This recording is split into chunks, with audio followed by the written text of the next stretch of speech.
کیسے پتہ چلے کہ روزہ قبول ہو رہا ہے؟ عبادت کی اصل قیمت اس کی صورت میں نہیں، اس کے اثر میں ہوتی ہے۔ اگر عبادت انسان کو بدل نہ سکے، تو انسان صرف عمل دہرا رہا ہوتا ہے۔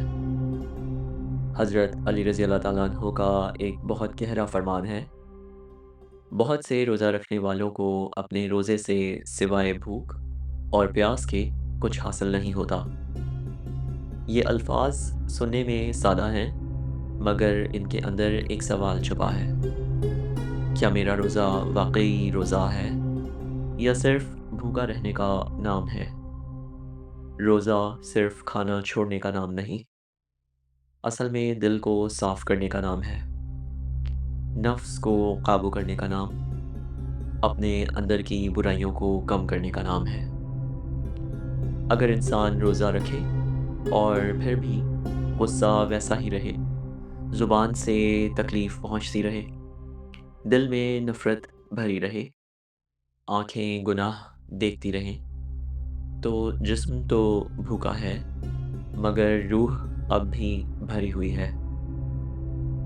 حضرت علی رضی اللہ تعالیٰ عنہ کی تعلیمات ہمیں یہ سکھاتی ہیں کہ روزہ اللہ کو نہیں، ہمیں بدلنے کے لیے فرض کیا گیا ہے۔ اللہ کو ہماری بھوک کی ضرورت نہیں، اللہ کو ہمارے دل کی صفائی چاہیے۔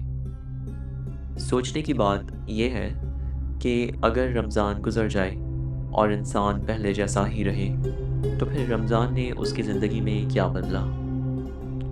اصل روزہ وہ ہے جس کے بعد انسان نرم ہو جائے، معاف کرنا آسان ہو جائے، گناہ سے دل گھبرانے لگے اور اللہ کو یاد کرنے میں سکون آنے لگے۔ قبول روزے کی نشانی یہی ہے کہ انسان اندر سے بدلنے لگے۔